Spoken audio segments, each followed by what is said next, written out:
mise à la porte par ma famille et sans rien, je n'avais jamais imaginé que la même nuit je gagnerais 94 millions de dollars à la loterie. Découvrez cette histoire inspirante de la façon dont j'ai transformé le rejet en une victoire qui a changé ma vie. Mon monde a basculé en moins de 24 heures. Un instant, je m'accrochais encore à l'espoir fragile de réussir selon mes propres règles. L'instant d'après, mes parents m'ont dit que j'étais un échec et ne m'ont donné qu'une valise, me sommant de partir. La pluie était incessante cette nuit-là, me transperçant jusqu'aux os alors que je titubais dans les rues froides, sans nulle part où aller. J'avais l'impression que l'univers se moquait de moi, riant de mes rêves en me dépouillant de tout ce que je croyais stable. Mais alors, dans le plus étrange des destins, le jour même où j'étais chassé, mon billet de loterie a gagné des millions. Les numéros de mon billet correspondaient parfaitement. Chacun d'eux. C'était comme si la vie me jouait une blague cosmique, me punissant de ne pas m'adapter au moule familial, puis me récompensant d'une manière inattendue. Mes parents pensaient me donner une leçon de responsabilité.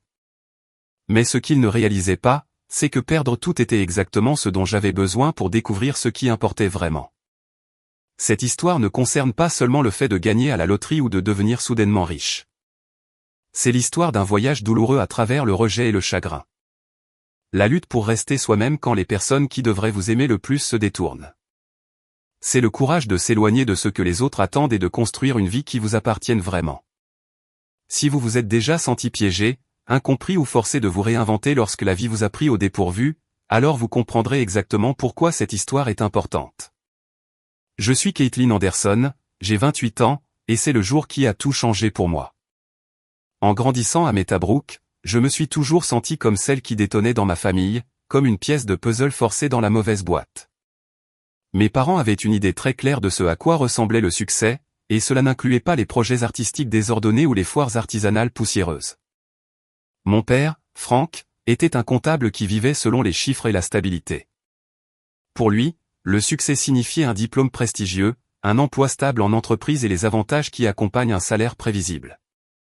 Ma mère, Hélène, dirigeait l'administration de l'hôpital local et avait une vision tout aussi rigide, la structure, la sécurité et la praticité avant tout.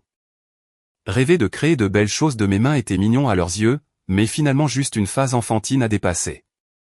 Dès l'âge de 12 ans, je passais des heures à assembler des bijoux à partir de chutes, de boutons de la vieille trousse de couture de ma grand-mère, de pierres lisses trouvées près du ruisseau derrière notre maison, de perles cassées de friperie.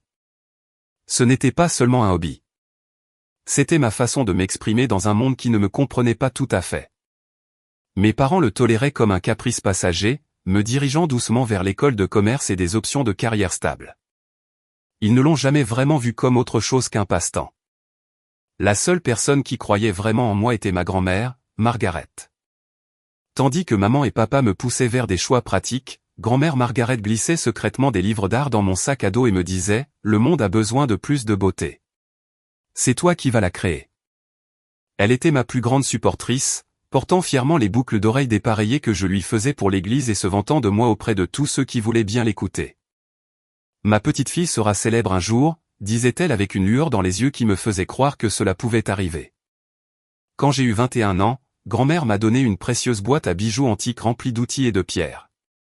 C'était un cadeau chargé d'histoire, celui que son propre mari lui avait offert le jour de leur mariage des décennies plus tôt. Je l'ai gardé pour quelqu'un qui l'apprécie vraiment, m'a-t-elle dit. Pour elle, cette boîte avait plus de valeur que n'importe quel diplôme universitaire. Je la tenais comme un talisman, un symbole que mes rêves importaient à quelqu'un. Malgré cela, après l'université, j'ai cédé aux souhaits de mes parents et j'ai pris un emploi dans une firme financière. Je pensais que si je pouvais me prouver dans leur monde, peut-être prendraient-ils enfin ma passion au sérieux. Mais jour après jour, je dépérissais à mon bureau, esquissant des motifs de bijoux en secret pendant les pauses déjeuner, restant tard pour fabriquer des pièces pour des foires artisanales locales et ma boutique en ligne naissante. Lentement, j'ai construit une petite communauté, mais ce n'était jamais suffisant pour payer les factures. Chaque vendredi, grand-mère et moi avions un rituel, un café au Bellamy's Café, puis l'achat de billets de loterie ensemble. Un pour moi, un pour toi, disait-elle avec un clin d'œil. Tes rêves ont parfois besoin d'un peu de magie. Je levai les yeux au ciel mais jouais le jeu. C'était notre connexion secrète, une étincelle d'espoir au milieu du train-train quotidien. Quand grand-mère est décédée l'année dernière, j'ai été dévasté. À sa lecture, j'ai hérité de son carnet de numéros de loterie, celui qu'elle avait rempli de combinaisons de numéros spéciales. À l'intérieur, elle avait écrit « Continue à jouer, ma chérie. Ces numéros ont un sens. N'oublie pas, la plus grande loterie de la vie est d'avoir le courage d'être soi-même. » Ces mots sont restés avec moi alors que je continuais notre rituel seul, m'accrochant au numéro comme à une bouée de sauvetage. Mais à la maison, la tension montait. Après l'université, j'étais retourné vivre chez mes parents pour économiser de l'argent tout en développant mon entreprise de bijoux.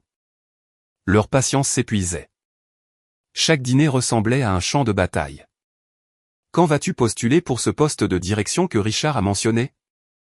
A demandé maman un soir, faisant référence au fils d'un collègue qui avait décroché un poste de marketing chic. Et l'ensemble des avantages sociaux vaut à lui seul la peine d'être considéré, a ajouté papa, comme si ces mots pouvaient me convaincre d'abandonner mon rêve. J'ai essayé d'expliquer comment mes ventes en ligne augmentaient, comment une boutique du centre-ville avait commencé à proposer mes pièces, mais leurs yeux se sont vitrifiés. Le succès ne se mesurait pas en abonnés Instagram ou en avis 5 étoiles dans leur monde. Pour eux, je courais après des chimères, jetant une carrière parfaitement bonne pour un hobby. Malgré la friction croissante à la maison, je m'accrochais à mon entreprise de bijoux comme si c'était le dernier film retenant de m'effondrer complètement. Je croyais en ces petites pièces. Chacune était une histoire, une partie de moi, et je pouvais voir la petite étincelle d'intérêt de la communauté locale.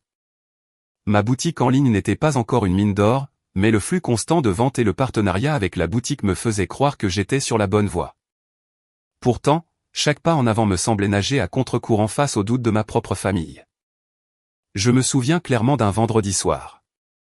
La voix de grand-mère Margaret résonnait dans mon esprit alors que j'étais assis seul dans le silence de mon petit appartement.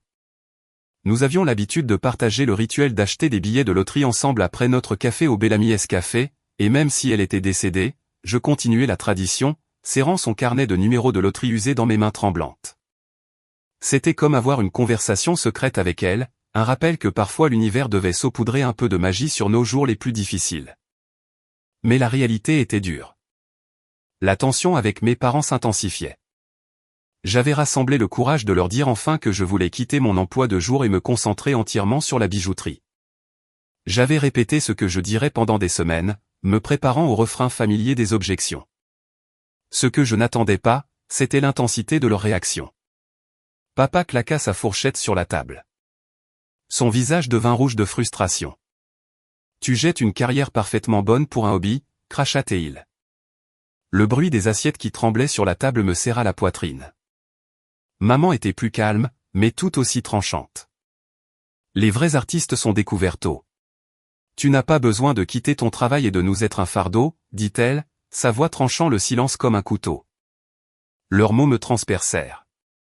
Mais ce qui me blessa le plus fut la froideur dans leurs yeux, la façon dont ils rejetaient des années de mon travail acharné comme des bêtises enfantines. J'essayais de me défendre avec des faits, rapports de vente, nombre croissant d'abonnés, intérêt des boutiques, mais chaque point fut abattu comme une mouche agaçante. Puis je vis mon rapport de vente, que j'avais gardé rangé dans le tiroir de mon bureau, ouvert sur le comptoir de la cuisine. Ils avaient fouillé mes affaires sans demander. C'était une violation qui brisa quelque chose en moi. Vous avez fouillé dans mes documents privés. Demandai-je, à peine capable de contenir la douleur dans ma voix. Maman eut l'air embarrassée. Papa redoubla. Quand tu vis sous notre toit, tes affaires sont nos affaires, dit-il froidement. Puis vint le coup le plus cruel. Ce petit journal de bord ne nous inspire pas confiance non plus. Mon journal de bord, où j'avais déversé tous mes espoirs, mes peurs et mes rêves secrets, était maintenant utilisé comme une arme contre moi. La trahison fut physique. C'était comme un coup de poing dans l'estomac. Le genre de douleur qui vous coupe le souffle. Je n'étais plus seulement une fille, mais un secret à contrôler, un échec à corriger. Leur ultimatum était clair. Garder mon emploi et traiter la bijouterie comme un hobby. Ou faire mes affaires et partir. Même mon frère Timothy, qui avait été mon allié, se rangea de leur côté. Peut-être que papa a raison, dit-il tranquillement. Parfois, être différent n'est pas pratique. Ces mots blessèrent presque aussi profondément que le rejet de mes parents. La personne qui, je pensais, me soutiendrait faisait maintenant partie du cœur me disant de me conformer. Je fis une dernière supplication, essayant d'encadrer mon choix dans leurs propres termes, l'autonomie. Vous m'avez toujours dit de travailler dur et de me débrouiller seul, dis-je. C'est exactement ce que je fais. Mais papa resta impassible. L'autonomie, c'est payer son propre loyer, claqua-t-il. Pas vivre ici pendant que tu poursuis des fantaisies. Maman s'adoucit un instant et dit, nous voulons juste ce qu'il y a de mieux pour toi, mais j'ai vu clair dans leur jeu. Ce qu'ils voulaient, c'était la commodité, une version de moi qu'ils pouvaient comprendre. Je secouai la tête, sentant le dernier fil se rompre. Papa montra les escaliers et dit froidement, fais tes affaires. Sois parti d'ici au matin. J'ai passé les 4 heures suivantes dans ma chambre d'enfant, à faire ma valise, un cadeau de grand-mère Margaret, ironiquement destiné à des aventures. Elle était maintenant mon seul compagnon pour la route inconnue qui m'attendait. Chaque objet que je rangeais semblait être un douloureux aveu de défaite. Chaque objet laissait derrière moi, un morceau de mon passé abandonné. Minuit arriva et passa. Et alors que j'étais allongé sur le lit, les larmes coulant sur mon visage, j'ai sorti mon téléphone pour vérifier les numéros de loterie. Mais l'application était en maintenance, me refusant même ce petit réconfort. La nuit fut longue, froide et pleine de questions sans réponse. Le matin arriva avec une bruine constante, comme si le ciel lui-même pleurait avec moi. Je me tenais au bas des escaliers, serrant ma valise trop lourde, le froid s'infiltrant dans mes os. Papa se tenait à la porte, les bras croisés, me regardant comme un échec dont il était heureux de se débarrasser. Maman s'attardait dans l'embrasure de la cuisine, son expression mêlée d'inquiétude et de regret, mais aucun d'eux ne m'a tendu la main. Ils avaient pris leur décision. Et c'était ma nouvelle réalité. Tu auras ton téléphone sur le forfait familial jusqu'à la fin du mois, dit papa sans détourner le regard. Sa voix était sèche. Après ça, tu te débrouilles. Maman tenta une dernière fois. Le fils de Richard a dit qu'il pourrait peut-être t'aider à obtenir un entretien. C'était une faible branche d'olivier, mais je n'avais plus la force de l'atteindre. Je hochai la tête, avalai la boule dans ma gorge et sortis. La pluie redoubla d'intensité alors que je me dirigeais vers le centre-ville, ma valise claquant sur les trottoirs fissurés et les flaques éclaboussant mon jean. Je devais avoir l'air d'un désastre, une femme adulte traînant sa vie derrière elle. Mascara coulé, veste trempée, collant à ma peau. Le froid mordait plus fort à chaque pas. Mais pire que le temps était le sentiment de vide intérieur. J'ai appelé tous les amis auxquels je pouvais penser. Chaque appel se terminait par un rejet, hors de la ville. Pas de place. Occupé avec la famille. J'étais absolument seul. Après près d'une heure, j'ai atteint le Pinewood Motel, un endroit devant lequel j'étais passé des centaines de fois sans y penser. Son enseigne néon clignotante bourdonnait comme un cœur fatigué. Le panneau vacancier brillait faiblement, promettant un abri à défaut d'autre chose. Le hall sentait les cigarettes éventées et le désodorisant au pain, loin d'être la maison, mais c'était sec. Rebecca, la gentille femme derrière le comptoir, me regarda avec des yeux doux. « Journée difficile, ma chérie ?» demanda-t-elle doucement. J'ai compté 75 $, toutes mes économies après les factures du mois dernier, pour une chambre que je savais loin d'être luxueuse. Le couvre-lit fleuri était délavé. Les carreaux de la salle de bain étaient fissurés. Mais pour la première fois depuis des heures, je me suis senti en sécurité. Cette nuit-là, sous les fines draps du motel, je me suis finalement autorisé à m'effondrer. J'ai pleuré jusqu'à ce que ma gorge me fasse mal, laissant le poids du rejet et de la solitude m'envahir comme la pluie dehors. À travers les murs fins, j'ai entendu Rebecca se disputer au sujet des factures avec son partenaire. Leur lutte faisait écho aux miennes, me rappelant que je n'étais pas la seule à me battre pour rester à flot. C'était un étrange réconfort, un rappel que l'adversité est une expérience humaine partagée, même si elle semble isolante. Le lendemain matin, j'ai fait face à la réalité avec une lucidité douloureuse. Mes économies étaient limitées, mes fournitures de bijouterie se réduisaient à ce que je pouvais transporter dans un sac cabossé. J'ai dressé une liste. Trouver un endroit où rester. Obtenir un emploi payé immédiatement en espèces. Économiser ce que je pouvais et finalement reconstruire mon entreprise de bijoux. Chaque étape semblait accablante, un rappel que les rêves exigent parfois des détours par des vallées sombres. Plus tard dans la journée, j'ai reçu un email du gérant de l'appartement concernant le studio que j'avais prévu de louer des mois auparavant. Le loyer était désormais bien au-delà de ma portée, un rappel cruel de ma chute.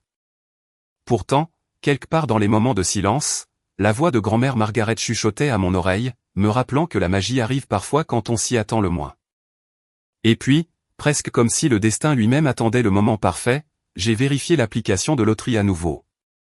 Cette fois, le système était de nouveau en ligne.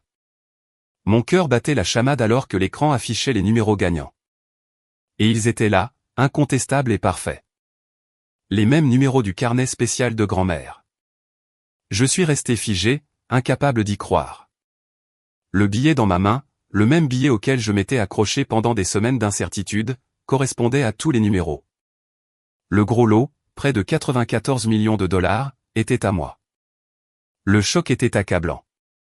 J'avais l'impression que l'univers avait déchiré ma vie, seulement pour me tendre une seconde chance sur un plateau d'argent. La nuit où j'ai été jeté dehors, j'ai tout perdu. Mais cette même nuit, j'ai tout gagné. Les jours suivant ma victoire à la loterie furent un tourbillon d'incrédulité et de confusion. Le poids de détenir soudainement des millions ne faisait pas grand-chose pour effacer la piqûre d'avoir été sans abri, rejeté et complètement seul. Je ne pouvais pas partager mon secret. Pas encore. Qui me croirait? Qui comprendrait qu'à peine quelques heures auparavant, je traînais une valise dans des rues trempées de pluie, désespéré de trouver un endroit où dormir? Je suis resté au Pinewood Motel, la petite chambre économique, mon sanctuaire. Miséricorde dans ma prison. Le bourdonnement de l'enseigne néon clignotante à l'extérieur était un rappel constant de la ligne fragile sur laquelle je marchais entre le désespoir et la fortune. J'étais noyé dans un océan d'émotions, le chagrin pour grand-mère Margaret, la colère envers mes parents, le soulagement de ma victoire et la peur de ce qui allait suivre. L'argent n'était pas une baguette magique. Il ne pouvait pas instantanément guérir les blessures laissées par des années de rejet ou la solitude soudaine d'être coupé de ma famille. Le silence de cette chambre de motel m'a forcé à confronter mes peurs et mes doutes les plus profonds. Étais-je digne de ce cadeau? Pouvais-je faire confiance à l'univers pour gérer mon avenir? Gagner à la loterie me changerait-il? Ou cela exposerait-il simplement tout ce que j'avais fui? Des questions pratiques remplissaient mes journées.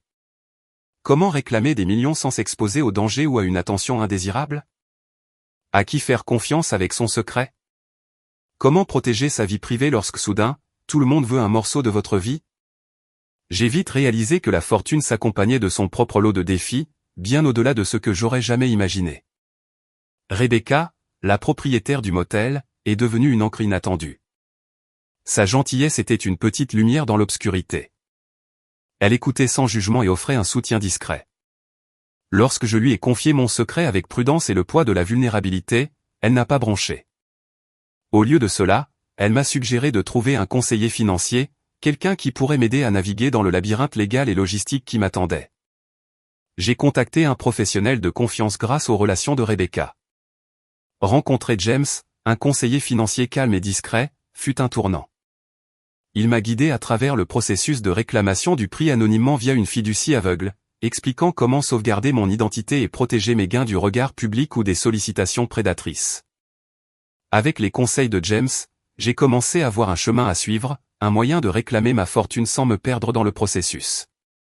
J'ai signé des documents, fait des plans pour investir judicieusement et commencé à imaginer une vie où je pourrais enfin me concentrer sur mon entreprise de bijoux sans peur ni compromis. Mais avant de m'engager pleinement dans ce nouveau monde, j'ai fait quelque chose qui m'a semblé juste. J'ai remboursé anonymement l'hypothèque de Rebecca et de son partenaire Donald. Leurs difficultés financières m'avaient profondément touché, et je voulais rendre à la petite communauté qui m'avait abrité quand je n'avais nulle part où aller. C'était mon premier acte de liberté, une façon de répandre l'espoir qui m'avait été donné. Emménager dans un appartement modeste mais magnifique au centre-ville a marqué un nouveau chapitre. J'ai payé le loyer de toute l'année d'avance. Une déclaration à moi-même que j'étais prête à reprendre ma vie selon mes propres règles. Les yeux écarquillés de l'agent immobilier lorsque j'ai remis l'argent ne m'ont pas troublé. Je n'étais plus la fille qui comptait des pièces pour un café. Un nouveau départ s'accompagnait d'achats pratiques, vêtements, articles de toilette, un ordinateur portable suffisamment puissant pour gérer mon entreprise en croissance. La seule extravagance que je me suis permise a été un ensemble d'outils de bijouterie haut de gamme et des matériaux de première qualité. J'avais enfin atteint un point où investir dans ma passion n'était plus seulement un rêve. C'était ma réalité. Bien que le monde autour de moi ait changé, j'ai gardé ma victoire à la loterie secrète, ne la partageant qu'avec Rebecca, Donald, James et mon équipe financière. J'avais besoin de temps pour tout assimiler, pour décider comment, ou même si, j'allais le dire à ma famille. Mon passé était une chose fragile, et je n'étais pas prête à risquer de le briser davantage. Alors que je m'installais dans cette nouvelle vie, j'ai réalisé quelque chose de profond. L'argent était un outil puissant. Mais ce sont mon courage, ma résilience et ma détermination qui m'avaient amené ici. La loterie ne m'a pas créé. Elle m'a simplement donné la liberté d'être moi-même sans m'excuser. Le moment où j'ai finalement confirmé la victoire fut surréaliste. J'étais assise au bord du lit du motel, mes mains tremblantes alors que je tenais le billet de loterie qui correspondait à tous les numéros du carnet spécial de grand-mère Margaret. La réalité ne m'a pas frappé tout de suite. Je n'arrêtais pas d'actualiser le site officiel de la loterie, vérifiant, puis revérifiant. 94 millions de dollars. La somme forfaitaire après impôt serait proche de 37 millions. Des chiffres si énormes qu'ils ne semblaient presque pas réels, ai-je murmuré à la pièce vide. Cela ne peut pas m'arriver. Parce qu'honnêtement, des gens comme moi, ceux qui se font chasser, ceux qui luttent pour survivre avec un budget serré, ne gagnent pas à la loterie. C'était pour quelqu'un d'autre. Une vie différente, une histoire différente. Mais j'étais là, tenant un billet qui a bouleversé tout mon monde. L'appel à la commission de la loterie fut l'une des choses les plus difficiles que j'ai jamais faites. Ma voix tremblait en leur donnant mon numéro de billet, la date du tirage, mon nom. Après une longue pause, la voix de la femme est devenue formelle et pleine de félicitations. Mademoiselle Anderson, je peux confirmer que vous êtes la gagnante officielle du tirage d'hier soir. La pièce tourbillonna et je dus me caler contre le mur. Quand l'appel se termina, je restai figé, submergé par l'incrédulité et la peur. Et maintenant? Comment passe-t-on de sans-abri un jour à multimillionnaire le lendemain? Il n'y avait pas d'instruction pour ce genre de transition, pas de manuel pour une fortune soudaine, associée à une telle vulnérabilité. Rebecca frappa doucement à ma porte, sentant que quelque chose n'allait pas. Quand je lui ai dit, l'incrédulité dans ses yeux a reflété la mienne. La loterie. Tu as gagné, a-t-elle répété, la voix à peine un murmure. J'ai hoché la tête, les larmes coulant sur mon visage. Les numéros étaient ceux de grand-mère. Elle veillait toujours sur moi, même au-delà. Le choc a rapidement laissé place à une étrange clarté. Je savais que je devais agir sagement. Un conseiller financier et un avocat n'étaient plus facultatifs. Ils étaient essentiels. James, le conseiller avec qui Rebecca m'a mis en contact, a compris la situation délicate. Il a expliqué l'importance de protéger mon identité par le biais d'une fiducie aveugle. Rester anonyme n'était pas seulement une question de vie privée. C'était une question de sécurité, de tranquillité d'esprit et de liberté de vivre ma vie sans être constamment sous surveillance. Ensemble, nous avons élaboré un plan. Prendre la somme forfaitaire, investir 60% dans des portefeuilles diversifiés, mettre de l'argent de côté pour les impôts et conserver un montant raisonnable de liquidité pour les besoins immédiats. Quand j'ai demandé ce que signifiait raisonnable, il a souri et a dit, pour quelqu'un avec 37 millions de dollars, quelques centaines de milliers en main sont parfaitement raisonnables. J'ai ri malgré le vertige qui m'envahissait. Quelques jours auparavant, je comptais des pièces pour un café de distributeur automatique. La prochaine grande étape fut d'assurer ma vie privée. J'ai remboursé anonymement l'hypothèque de Rebecca et Donald, un geste qui m'a semblé reprendre un certain pouvoir et étendre la fortune inattendue à ceux qui m'avaient abrité. C'était un rappel que même dans les moments de transformation personnelle, la gentillesse et la connexion importent le plus. Mon nouvel appartement au centre-ville était tout ce dont j'avais rêvé, modeste, mais rempli de lumière et de possibilités. Payer une année complète de loyer à l'avance était une déclaration, j'étais là pour rester. Et cette fois, selon mes propres règles. La réalité que je pouvais enfin me concentrer sur mes bijoux sans l'ombre constante des soucis financiers me remplissait d'espoir. Mais même avec tout cela, le poids du secret pesait sur moi. Je n'avais rien dit à personne, sauf aux quelques personnes en qui j'avais confiance. J'avais besoin de temps pour assimiler, pour comprendre ce que cette victoire signifiait, non seulement pour mon compte en banque, mais pour mon âme. Gagner à la loterie n'était pas une fin de conte de fées. C'était le début d'un voyage compliqué, qui exigeait du courage, de la sagesse et, surtout, de rester fidèle à qui j'étais. Les mots de grand-mère Margaret résonnaient dans mon cœur, la plus grande loterie de la vie est d'avoir le courage d'être soi-même. Avec le plan financier en place et le choc initial commençant à s'estomper, je ressentais un prudent sentiment de contrôle. James, mon conseiller financier, était une présence calme dans le chaos, me guidant à travers un monde que j'avais à peine osé imaginer auparavant. Nous avons travaillé ensemble pour élaborer une stratégie qui protégerait ma nouvelle richesse et s'assurerait qu'elle puisse me soutenir non seulement moi, mais aussi la vie que j'avais toujours rêvé de créer. La première étape a été d'établir une fiducie aveugle. Ce bouclier juridique me permettrait de réclamer les gains anonymement, me protégeant des projecteurs incessants qui suivent souvent les gagnants de la loterie. Je voulais éviter le flot d'appels, les questions indiscrètes et la pression constante des gens voulant un morceau de ma fortune. Ce fut une décision intelligente, mais aussi un soulagement, comme enfin fermer la porte sur un passé qui ne me servait plus. Déménager dans un nouvel appartement au centre-ville était un symbole de renaissance. L'espace était modeste mais rempli de lumière naturelle, une toile vierge pour le prochain chapitre. J'ai payé le loyer de toute l'année d'avance, quelque chose que je n'aurais jamais pu imaginer auparavant. Le regard surpris de l'agent immobilier n'a fait que rendre le moment plus doux. C'était la preuve que je n'étais plus lié par mes anciennes limitations. Les aspects pratiques de la vie quotidienne ont rapidement changé. J'ai remplacé les vêtements usés par des tenues qui correspondaient à mon style et à ma confiance. J'ai acheté un ordinateur portable suffisamment puissant pour gérer mon entreprise en pleine croissance, et je me suis offert un ensemble d'outils de bijouterie haut de gamme. Pendant des années, je m'étais débrouillé avec les matériaux que je pouvais trouver, maintenant, j'avais accès à des pierres et des fournitures de première qualité qui permettaient à ma créativité de s'épanouir véritablement. Pourtant, j'ai gardé ma victoire à la loterie secrète, ne la partageant qu'avec Rebecca, Donald et mes conseillers de confiance. En révéler trop tôt me semblait dangereux, non seulement pour ma vie privée, mais aussi pour mon bien-être émotionnel. J'avais besoin de temps pour comprendre comment cette fortune me changerait, et comment je voulais naviguer dans des relations qui avaient été tendues ou brisées. L'un de mes premiers actes de générosité fut de rembourser anonymement l'hypothèque des propriétaires du Pinewood Motel. Rebecca et Donald m'avaient ouvert leurs portes quand je n'avais nulle part où aller, et leur gentillesse n'était pas passée inaperçue. Il me semblait juste de leur rendre l'appareil, de partager une partie de ma bonne fortune avec ceux qui m'avaient montré de la compassion dans mes moments les plus sombres. Ce geste n'était pas seulement une question d'argent. C'était une déclaration que même au milieu des bouleversements, l'humanité et la connexion perdurent. Avec la sécurité financière en marche, je me suis concentré sur la reconstruction de mon entreprise de bijoux, partant d'une position de force plutôt que de désespoir. J'ai loué une petite boutique au centre-ville et embauché 2 assistants, tous 2 de jeunes artistes luttant pour trouver leur place. Il était important pour moi de créer des opportunités pour d'autres personnes comme moi. Des gens qui osaient rêver même lorsque le monde leur disait d'abandonner. Malgré les progrès, je ressentais toujours le poids de mon passé. Les blessures du rejet de ma famille n'avaient pas disparu. Je n'étais pas sûr quand, ni si, j'étais prête à leur faire face.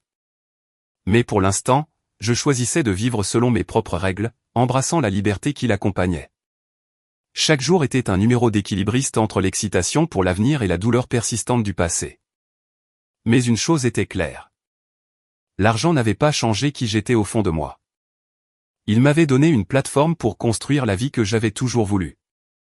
Mais la vraie transformation résidait dans mon courage d'être moi-même, sans m'excuser. La première rencontre inattendue eut lieu lorsque je croisais mon frère Timothy au Calon-S Coffee.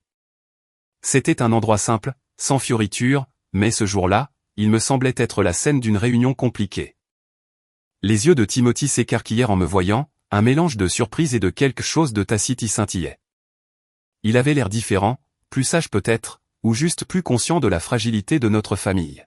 « J'ai essayé de te joindre, dit-il, se déplaçant maladroitement.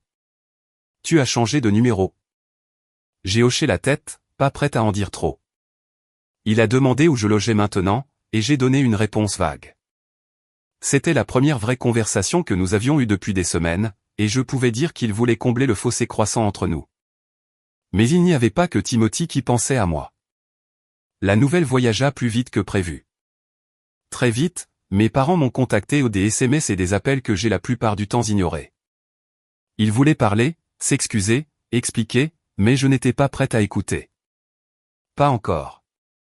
Quand ils se sont finalement présentés dans le hall de mon appartement, cela m'a semblé surréaliste. Maman s'est précipitée en avant, les yeux remplis de larmes, le soulagement et l'inquiétude se disputant sur son visage. Papa se tenait derrière elle, sa posture raide, mais ses yeux cherchaient les miens, essayant de comprendre cette nouvelle version de leur fille, quelqu'un qu'ils avaient autrefois rejeté. « Comment m'avez-vous trouvé » demandai-je calmement. Ils admirent que Timothy m'avait suivi, inquiet et désespéré de s'assurer que j'allais bien. J'ai fait un geste vers le hall de marbre et les sols polis. « Je vais bien, dis-je.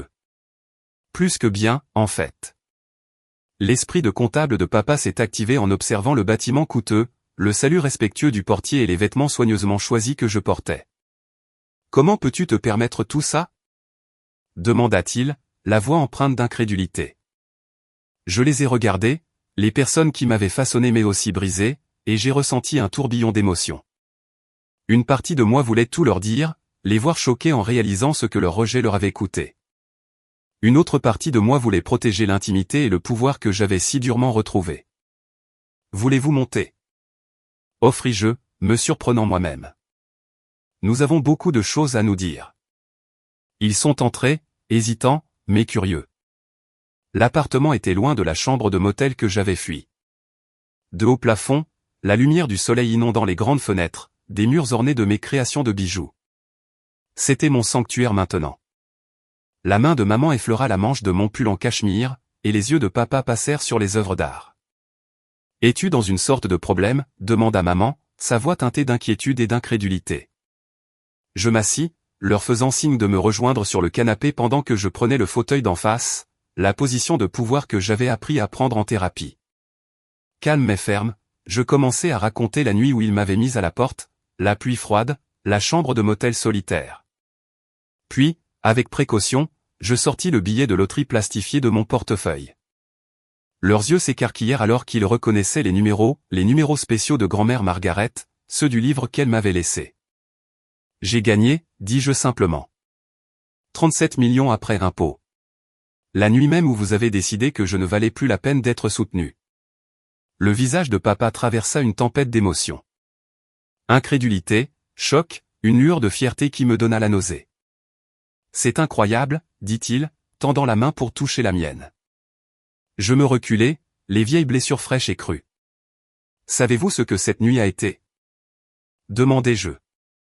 Debout sous la pluie, appelant des amis qui ne pouvaient pas m'aider, finissant dans un motel parce que je n'avais nulle part où aller. Vous pensiez m'aider, mais vous m'avez brisé.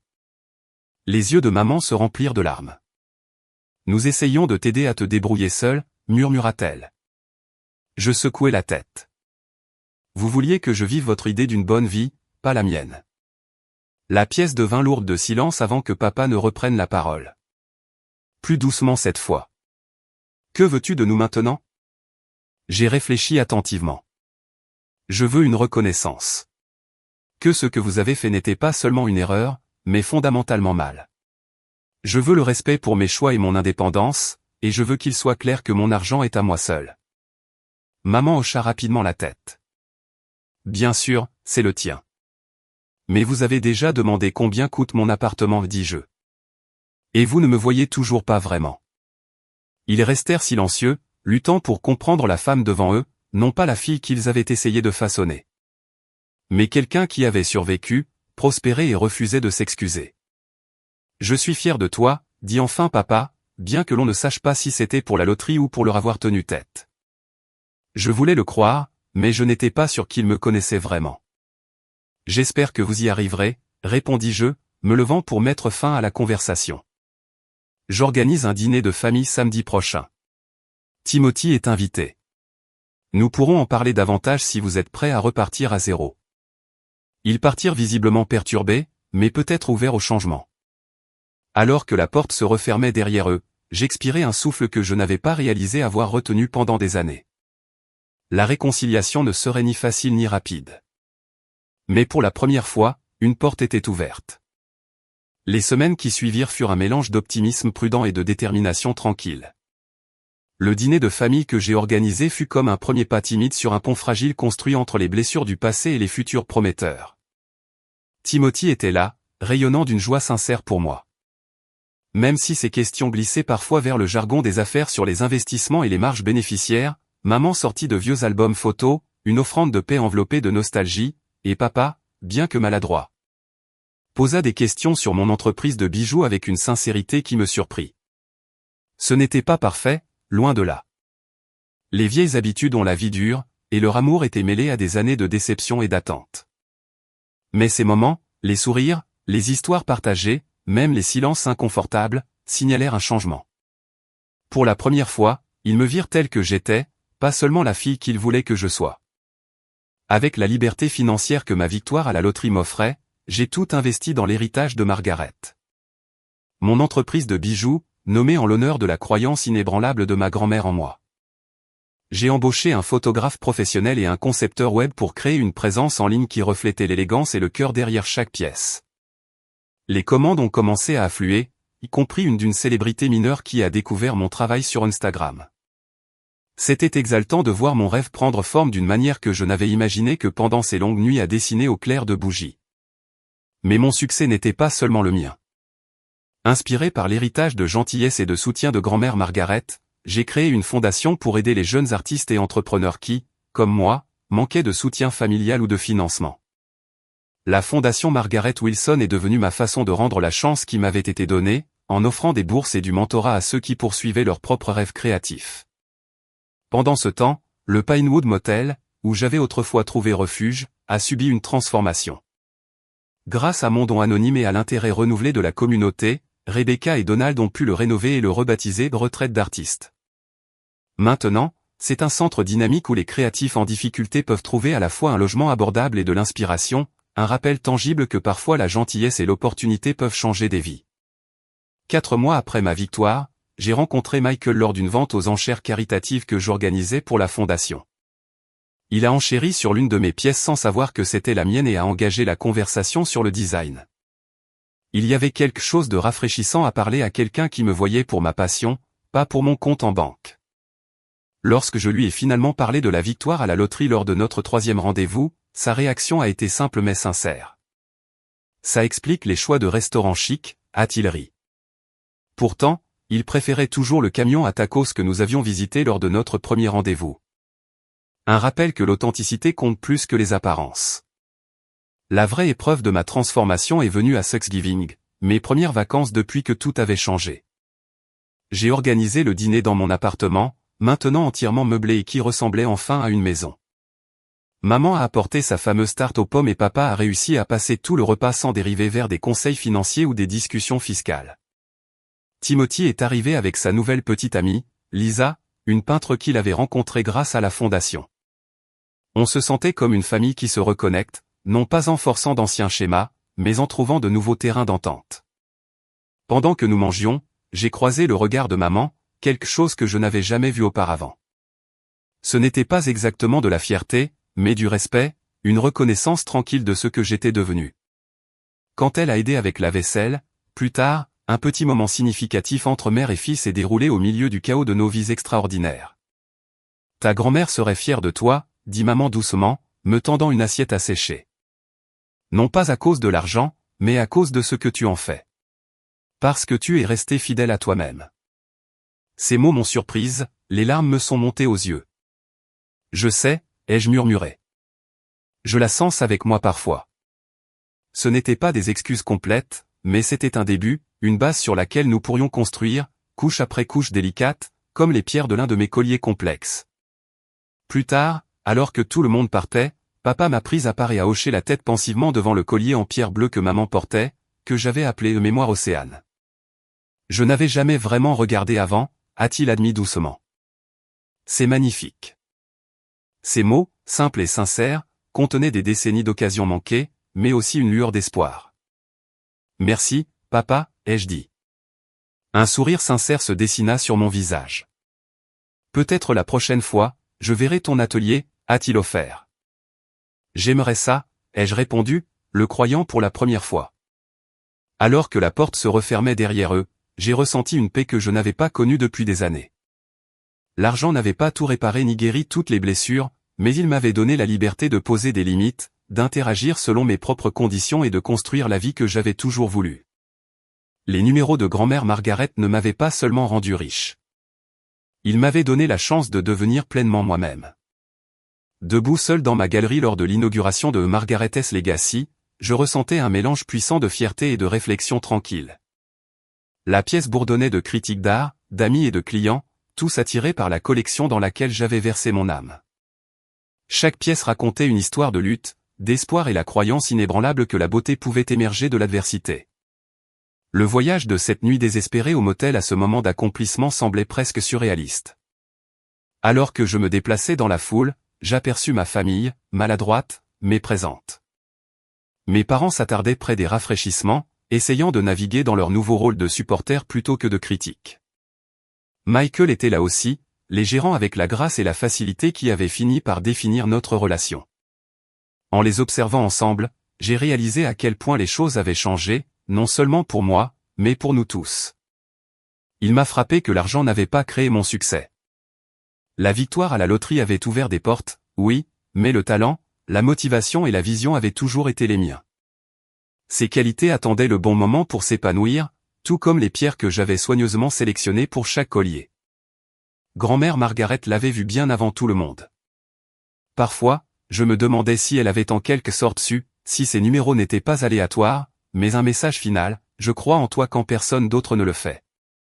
L'ironie ne m'a pas échappé. La nuit où mes parents ont renoncé à moi fut le moment même où l'univers a décidé que je valais des millions. C'était poétique, presque cruel. Mais dans cette symétrie, j'ai trouvé de la force. Tout perdre avait balayé les attentes et les limitations que j'avais portées pendant des années. Cela m'a donné la liberté de construire quelque chose d'authentique et de durable.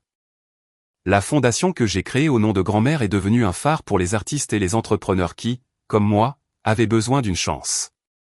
Voir leur succès, leur croissance et leur passion m'a rappelé que la vraie richesse ne se mesurait pas en dollars, mais en opportunités et en courage. Les relations avec ma famille étaient toujours compliquées. Les vieilles blessures ne disparaissaient pas du jour au lendemain. Et des moments de tension éclataient encore, mais l'argent avait changé l'équilibre. Je n'avais plus besoin de leur approbation pour définir ma valeur. Cette liberté a tout changé. Papa donnait encore des conseils financiers occasionnellement, mais maintenant j'écoutais avec patience plutôt qu'avec frustration. Maman a trouvé son propre côté créatif à travers la poterie. Et Timothy, autrefois prisonnier des feuilles de calcul, a embrassé le monde artistique d'une manière qui nous a tous surpris. L'un des cadeaux les plus profonds fut la paix qui est venue avec la définition des limites. Je pouvais choisir quand et comment interagir avec ceux que j'aimais. Je n'étais plus captif de leurs attentes, mais partenaire dans une relation définie par le respect et la compréhension. Parfois, tard le soir, je me promenais seul dans la galerie, traçant les lignes de chaque collier, me souvenant du voyage qui m'avait mené ici. La foi de Michael en moi, non pas à cause de ma richesse, mais à cause de qui j'étais, était peut-être le plus grand des cadeaux. Si je n'avais pas acheté ce billet de loterie, si j'avais choisi des numéros différents, ferais-je encore des bijoux? Probablement. Cela aurait pu prendre plus de temps. Mais ma passion n'a jamais été un caprice. La loterie n'a pas créé mon histoire. Elle l'a accélérée. Maintenant, alors que je regarde vers l'avenir, je porte les leçons du passé avec moi. Une résilience née de l'adversité, le pouvoir de l'authenticité et la magie discrète de croire en soi-même quand le monde ne le fait pas. Grand-mère Margaret avait raison. La plus grande loterie de la vie est d'avoir le courage d'être soi-même. En repensant à tout ce qui s'est passé, la nuit où j'ai été mise à la porte avec rien d'autre qu'une valise, les longues nuits passées dans ce motel, le choc de devenir soudainement millionnaire, j'ai réalisé que le vrai cadeau n'était pas l'argent. C'était la liberté. La liberté des attentes qui ne me correspondaient pas. La liberté de créer mon propre chemin et la liberté de vivre enfin comme mon moi authentique. L'argent m'a apporté du confort, oui, il a effacé le poids écrasant des soucis financiers qui m'avaient retenu si longtemps. Mais plus important encore, il m'a donné un choix. Le choix de dire non à la vie que les autres voulaient pour moi, et oui, aux rêves que j'avais cultivés en secret. Il m'a permis de poser des limites, de guérir et de construire une vie définie par la passion et le but. Si vous regardez ceci et que vous vous sentez piégé dans la version de votre vie selon quelqu'un d'autre, souvenez-vous de ceci. Parfois, tout perdre n'est pas la fin, mais le début. Parfois, l'univers vous force à quitter le chemin que vous pensiez devoir emprunter afin que vous puissiez trouver celui qui est vraiment le vôtre. Votre billet de loterie pourrait ne pas être des millions de dollars. Ce pourrait être le courage de dire votre vérité, de quitter une relation toxique, de poursuivre une passion que d'autres ne comprennent pas, ou simplement de croire en vous quand cela semble impossible. Ce genre de courage est inestimable, et c'est le premier pas vers une vie pleine et libre. Je ne ferai pas semblant que gagner à la loterie a résolu tous mes problèmes ou rendu tout parfait. Les vieilles blessures prennent du temps à guérir, et les relations sont compliquées. Mais ce que j'ai appris, c'est que la vraie richesse vient du fait de s'approprier son histoire, d'établir ses propres conditions et de vivre audacieusement.